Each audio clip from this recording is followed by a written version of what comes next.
Comic Book Savant, episode 370.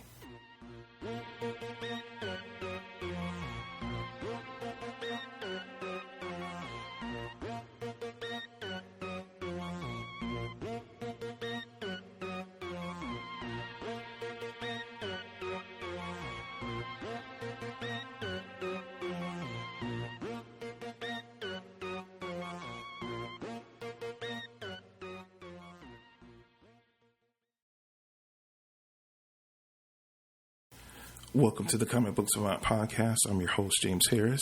This week's episode is going to be a spoiler-filled review of Season 2 of Jessica Jones on Netflix. So if you haven't had a chance to watch Season 2 yet, best thing to do is for you to pause the podcast or stop the podcast at this point.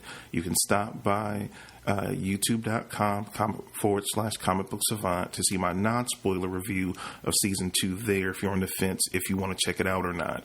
But if you haven't had a chance to watch it yet and you're interested in watching it and you don't want to be spoiled on anything, stop this podcast, go over to YouTube, check out the non-spoiler review, or if you don't care about watching it or not and you don't mind about spoilers, then you can continue from here. But this is kind of like your 2-minute warning. Before I get into all of that, I'd like to give a shout out to my friends over at the Comics Podcast Network, which you can find over at comicspodcast.com. It is the best place to go online if you like the content that I do here on the Comic Book Savant podcast and you want to find more comic book related content. It's a one-stop shop that you can go to on one page and you can explore and experiment checking out different comic book related podcasts to add to your collection, to your weekly or your daily listening routine. It's literally hundreds of different podcasts listed there from tons of different creators. So if you have a moment, stop by the Comics Podcast Network at comicspodcast.com and check that out. And then last but not least, I'd like to give a shout out to my friends or partners that have sponsored the podcast since the very beginning, which is InStockTrades.com. If you're looking for collected editions, trade paperbacks, omnibus, absolute editions, Marvel Masterworks, you name it, they pretty much have it all at InStockTrades.com. They have a huge collection for you to choose from. They have discounts ranging from 35, 42 up to 50% off. They do, on their homepage, they update the selection weekly. They have deals of the week that are discounted 50% off. They have a select number of books that they rotate out week to week. And you can see their bestsellers and everything listed as there as well. If you place an order of $50 or more and you're a U.S. customer, you can get free shipping within the U.S. It doesn't apply if you happen to listen to the podcast and you're international. You won't be able to get that same deal of the free shipping, but they have some of the cheapest and most competitive international shipping rates around. So don't let that deter you from checking out the great deals and the great money you can save just traditionally going to InStockTrades.com. With all that out of the way, let's jump into the review of Jessica Jones Season 2. If you are unfamiliar with Jessica Jones series, again, this is the Season 2. This was what was originally announced about 4 years or so ago when Marvel made the deal with Netflix. They had, it started with Daredevil, then it went into Jessica Jones, then Luke Cage, then Iron Fist, and it all led up to the Defender series.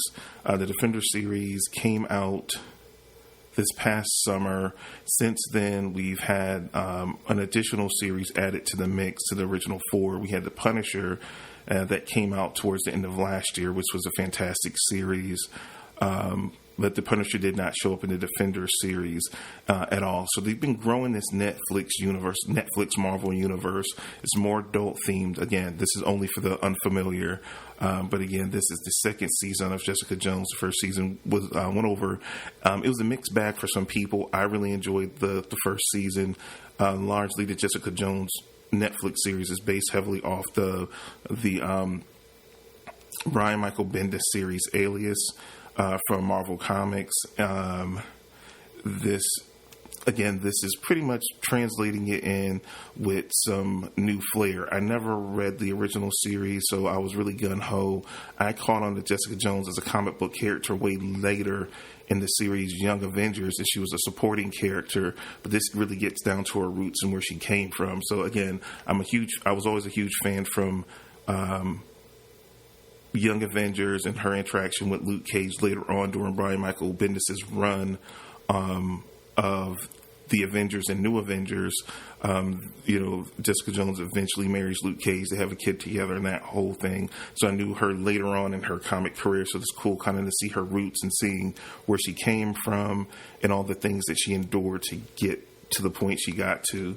Again, like for some people didn't like it more as much as others did. I guess it just depends on your personal preference. I think the biggest thing for some people, she is definitely a flawed character in many ways, and I guess that's kind of why I relate to the character and I like the character so much. I see a lot of myself within the character of Jessica Jones, and it's done extremely well by Kristen Ritter. She does a phenomenal job playing that role. But to just give you a rundown of the cast returning, most of these characters are returning from the first season of Jessica Jones. We have Kristen Ritter back as Jessica Jones. We have Rachel Taylor back as Trish Walker. We have, I hope I pronounced his name correctly, Eka Darville as Malcolm the Case. We have J.R. Ramirez as Oscar Archo. We have Janet Mateer as Alyssa Jones. We have Callum Keith Rennie as Dr. Carl Malice. We have Carrie-Anne Moss returning as Jerry Hogarth. We have Will Trevole back as Will Simpson.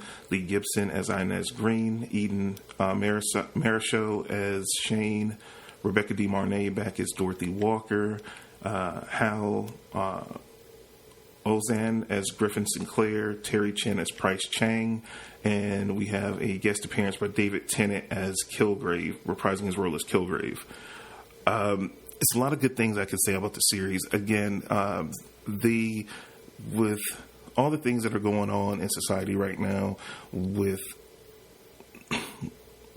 Hollywood, equal pay to females and males. One thing I felt like that was really cool that wasn't done in the first season of Jessica Jones, which I was kind of surprised, is that with this season of Jessica Jones, we had women inclusive throughout the creative process, not just being a showrunner. All the episodes were directed by female directors. If I remember correctly, most of the writing staff, or all the writing, was done by female writers.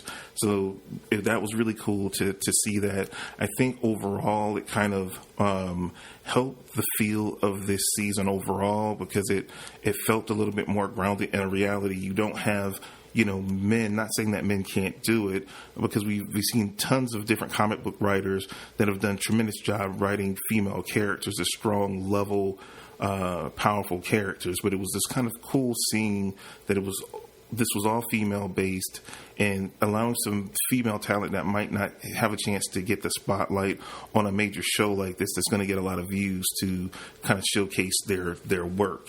Now, I'll say this, it had varying results in some of the directing I saw in the beginning. The first couple of episodes were a little shaky as far as how certain things were shot and the quality of the shooting. But as the episodes went on, it improved and improved, and it ended really on a high note.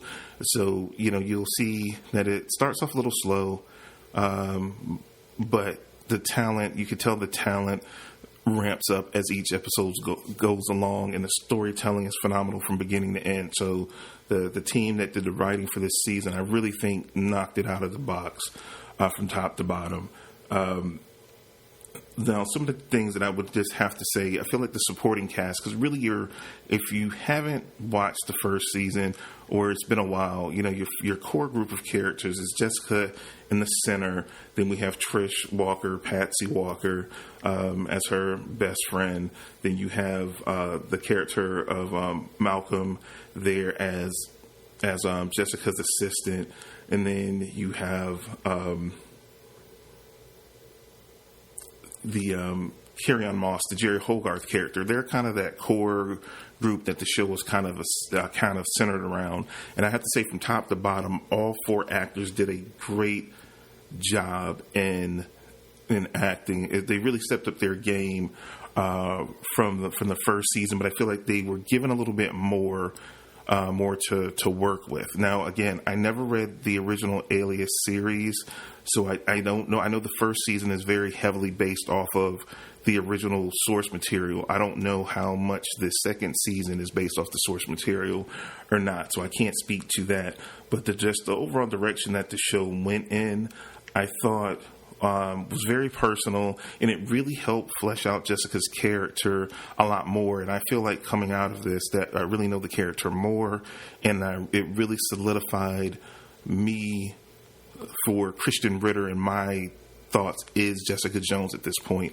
I don't feel like necessarily after the end of the first season I still felt like she embodied the character, but she did a great job in the series really owning this season, really owning the character, seeing more of her backstory. She had a lot more range. They gave her a lot more meat to work with. She had a lot more meat on the bone, and she devoured it. She really did a good job, and it just is a testament to how strong an actress she is. I don't think she gets enough credit in Hollywood for her acting chops, but I feel like she really took it to a next level. Now, one thing that was a little off-putting for me, and I feel like it was a little bit the writing and a little bit of direction, like the first 2 episodes. I felt like she was relearning how to be Jessica Jones, which was really weird, because she only didn't just play Jessica Jones in her first season.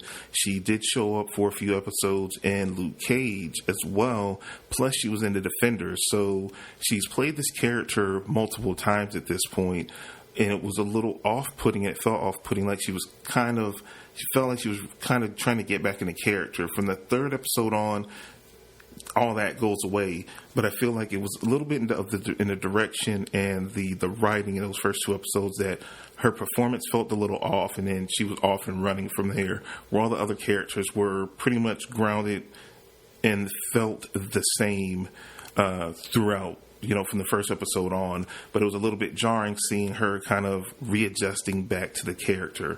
I don't really know what that was, but again, I feel like I contributed to maybe the scripting or the direction, her working with so many different directors. Maybe they didn't have as much as a feel in her, I feel like her being an actress kind of maybe trying to appeal to the directors, that it threw her performance off somewhat, or maybe it could have been just how they edited the footage together. It just felt not like her, because she seemed so comfortable and natural as the Jessica character that it kind of made me raise my eyebrow, like, it's kind of off-putting. One other person that I can't speak highly enough is Janet McTeer. She plays Alyssa Jones, which we know is Jessica's mom, and she was kind of the pseudo-villain for this season. And I say pseudo-villain because at parts she was a villain, then other parts, she was very much Jessica's mom. And I had never seen Janet McTeer in anything that I could remember seeing her in. And I looked her up on IMDb, trying to research her filmography, and I don't really recall seeing her in any movies. And she did such a wonderful job. She was funny at parts. She needed to be funny. She was very intelligent, witty, but then, because of the experiments that were done to her, and be it the traumatic incident of the accident, she could, when her temper just snapped, she could go from she could have you laughing at one minute, and she could totally frighten you another. But then she was something about her eyes and her performance just, she always kept you entranced and kept your attention whenever she was on the screen. And I've seen certain things on the internet where some people complained where they didn't like the aspect that it really wasn't a villain. She was very much a villain, and she was very much a psychotic killer. She was a mass murderer. She killed multiple people with no remorse, and she was very aware of what she was doing. So very much she was the villain, but it was that take, because it skated this really intricate line that you don't see. And I like that because it kind of broke up the minutia, because we've kind of seen the Netflix series follow a certain format. We have these 13 episodes, hour-long episodes. You kind of get one story arc, the first 6 episodes, the next 6 kind of tie up the second storyline. And you always kind of have somewhere sandwiched in those last 7. It'll be kind of a filler, flashback, throwback episode. It kind of followed that somewhat in that structure, because it was definitely a flashback episode thrown in there, but it cleared up so much of the past between Alyssa and Jessica and the things that happened that set them on the paths that they went on. And it worked very well in this season, I think more so than other seasons of the previous Netflix series based upon that, because it was so much gray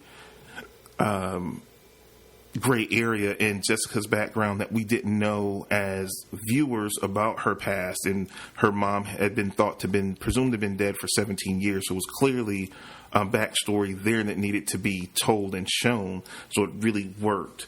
So I felt like them having a villain that was so close to the antagonist, and plus our protagonist, that it was interesting in that it was being her mother that really conflicted Jessica and almost made, in certain points, Jessica crossed the line to be a villain herself because of that she missed her mom so much. A lot of what fuels her to be the person that she is and closed off like she is based on all the trauma and the bad things, repeated bad things that happened to her in her life, her young adulthood, her teenage years, as well as her young adulthood. All of these things have accumulated onto her to make her so closed off to people that she is. And you realize by the end of the season is that she doesn't even realize all these things have accumulated in her and kind of make her so cut off from society the way she is and from everyone, which, I really gives you a deep insight into what makes Jessica tick and what she can do going forward to kind of be happy and kind of correct that behavior. So it allows you to get more appreciation for her overall as a character and gives her more depth and makes her, more three-dimensional as a character. We understand where all the snark comes from and the quick comebacks come from with her character.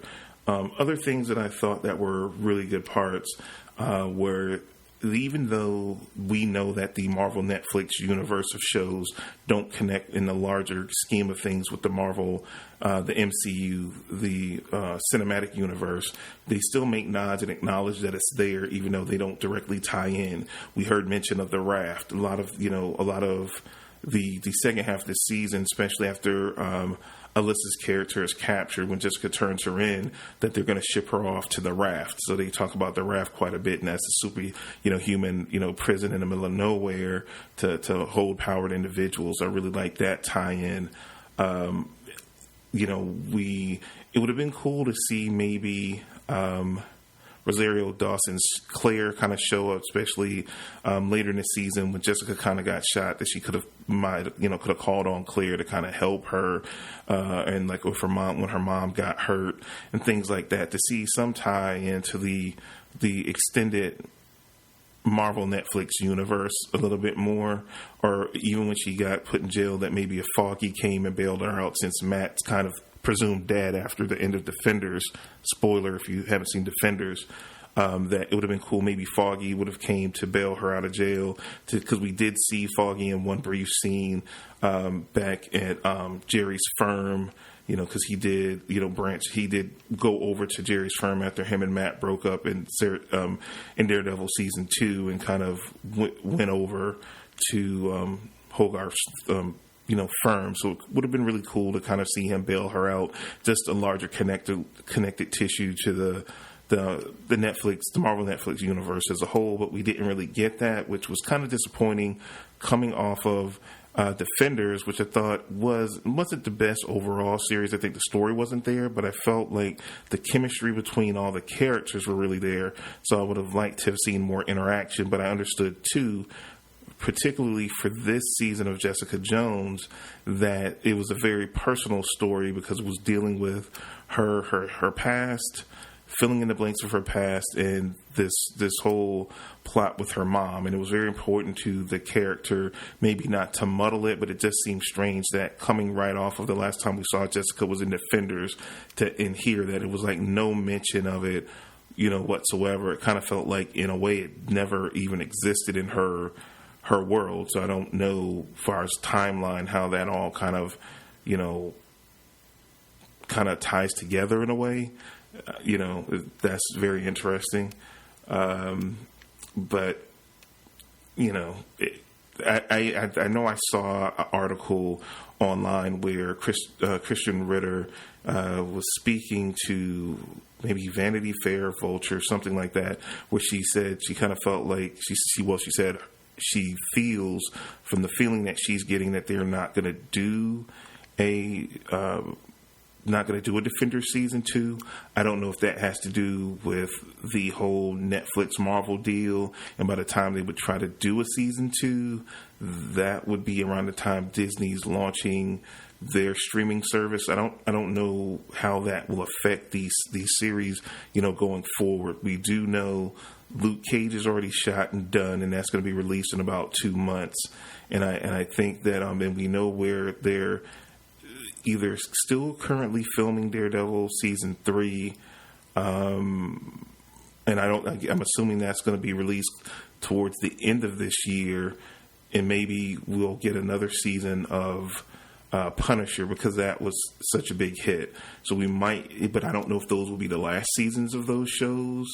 And we just don't get a season 2 of Defenders or what. It hasn't been clarified what the status of those shows might be going forward after this deal with Netflix ends and Marvel launches or Disney Marvel,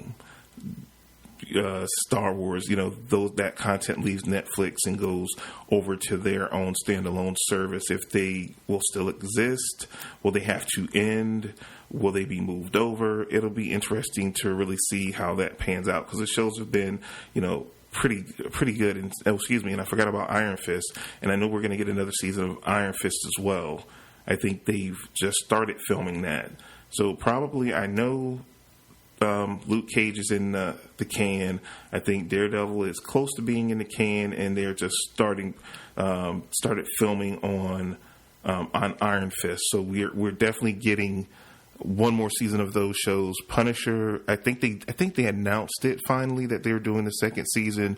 So I think they're gonna. I don't know if they're gonna all try to roll them out between now and the end of the year. And it's like every 2 months they're gonna roll out another Marvel Netflix show to the end of the year.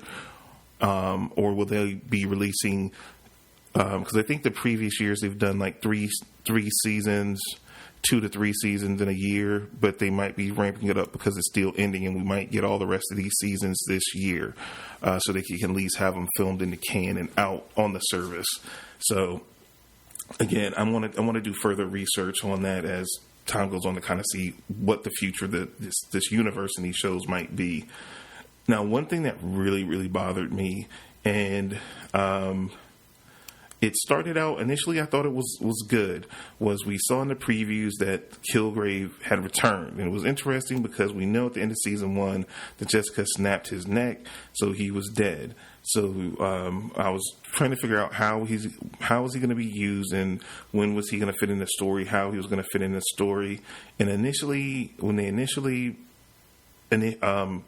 you executed the idea in the show, I was like, oh, this is kind of cool. But as they went on further with it, it just kind of fell apart, and it wasn't done extremely well. And I honestly wish they would have just left it alone.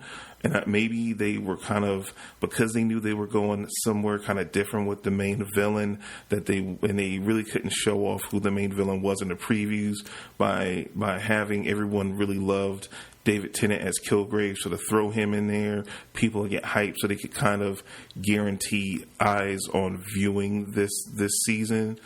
So it's kind of like a bait and switch, and that's kind of like how it felt, especially the way they actually utilized Kilgrave. And it came very, very late in the season when they really pushed it heavy in the previews, like he was really going to be a major part of the season in some shape, form, or fashion. And it was a very small part, so much a small part that they just really could have been best served to not even have used him at all. To be honest, I really wish they would have just left that on the cutting room floor. One other thing that I felt like they needed to have a little bit more balance with in the show was with Trish. The Trish character, Rachel Taylor did an outstanding job. Like I said, all four, lead supporting characters, like I said, the core group of the show, all knocked it out of the park. I feel like maybe, I agree with certain things that I've seen that they rave about her performance. I think how I pronounce it correctly, Eka Darville had the most transformative performance next to Janet Mateer's Alicia Jones character, but Rachel was super strong as Trish, continuing that story arc that we had from the first season throughout, and really brought her character full circle. But she makes her. I mean, I guess this is tribute to how much of a good an actress she is. I really dislike the Trish character, and I think she's a really scummy character and a user. So I guess because I dislike the character, I overlook her performance because I just don't like her. But that's, I guess, a sign of a truly good actress, because I dislike the character. I have disdain for that character. But she does a really great job. And I felt like the first half of the season seemed at points that it was Trish's show, the Trish Walker show, with Jessica kind of as the side character, as a supporting character. Then when it gets to the halfway point on, it's totally Jessica's story, with Trish falling back in that role of supporting character. But that first 6 episodes were very Trish heavy, and I wasn't a huge fan of it. The overall arc, how it finished and how it was executed, worked, but I just felt like it was a little bit too much Trish in the beginning. That could have had a little bit less Trish in that, and maybe even more Malcolm or even Alyssa's story a little bit more. I could have had it a little bit more of, to kind of balance the overall tone for me, because again, I'm just not a huge fan, and I felt like she had way too much screen time for my taste in this season. All in all, I have to give this a must watch. I have to give it a 9 out of 10. I went back to see what I reviewed the first season, and I gave the first season an 8.5 out of 10. The storyline is just the mother-daughter connection between Jessica and Alyssa was just so good, and it was acted so well. It was so emotional. It filled in so many blanks, and like I said, gave so many layers and gave so much depth to Jessica's character and her mom's character and her history, and it cleared up so many questions, and it was so many things where Alyssa corrected Jessica and her memories that we saw in flashbacks from Jessica in the first season, that things weren't all the way she remembered, and everything wasn't as perfect and rosy as she had us to believe. And I kind of like that, that she was that barometer to be like, no, you've always been like this. You've always been cut off and antisocial, and you didn't have a lot of friends and things. So it gave way more insight into Jessica's character, that everything wasn't the events of the car accident that set her down a dark path. She's always kind of been a loner and things like that. So that gave unique insight to the character that I really enjoyed. I highly recommend it. I don't think it's nearly as a more emotional than the first season. The first season is very hard to watch because you're dealing with a hero that has post-traumatic, stress, from being kidnapped and being mind controlled and being made to kill people and be in love with this man, where it was very traumatizing. It was very hard to watch. This is not quite as heavy, not as quite as gruesome as well. So it plays a lot better. It's a little bit lighter, but lighter in a good way, but emotionally heavy, but not just draining. Like, you had to take a break during the first season. You couldn't just binge it and watch it straight through. You had, at a point, you was like, okay, I can't watch this anymore. I need to detox and walk away from this for a little while. I pretty much watched this whole season in about two 2 sittings. I think I watched like about 6 episodes the first sitting, 5 or 6, and then I watched I stayed up pretty much straight through and watched the other half the next night. So like in 2 nights, sit down, I was able to get through it. And the only reason I couldn't get it through it all in the first day is that I started late watching it, and I just got sleepy, and I just was like, okay, I'll finish the rest tomorrow type thing. Which is good for a show you want to binge. You can get this done in one day if you really I'm going to bust it out. If not, you can take your time with it as well. It plays just as well, either binging or breaking it up in, over a few nights or a week even.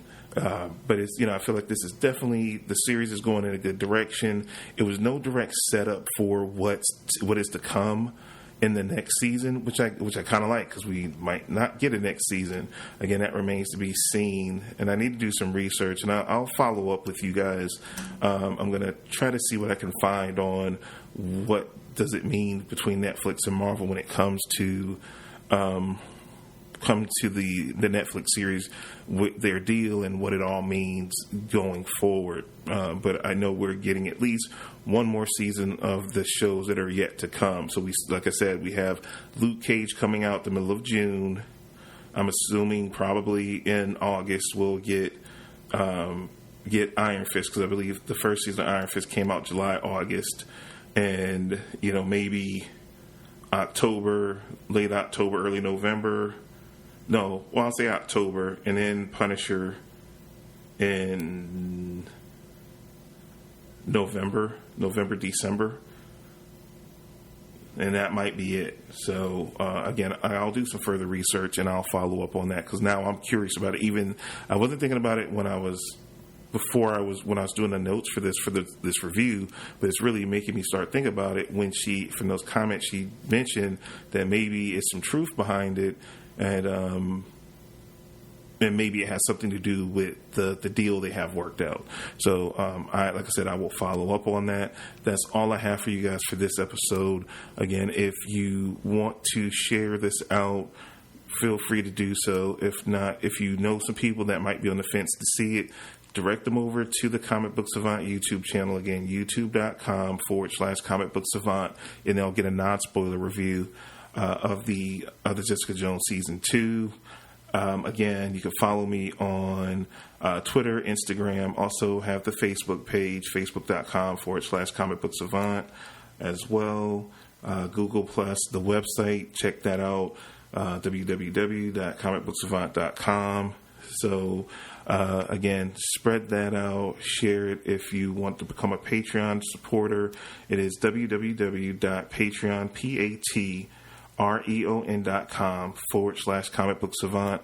All the links to all the social media, the Patreon, all that stuff is on the website at comicbooksavant.com. So if you can't remember it, just go there.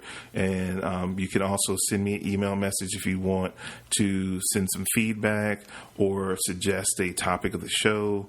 Just stop by the website. There's a contact us page there, and you can send an email directly from the web page itself, and I'll get it. And that's all I have for you guys for this week. I'll see you again next week with another episode of Comic Book Savant. You guys have a good week, and you take care. Bye.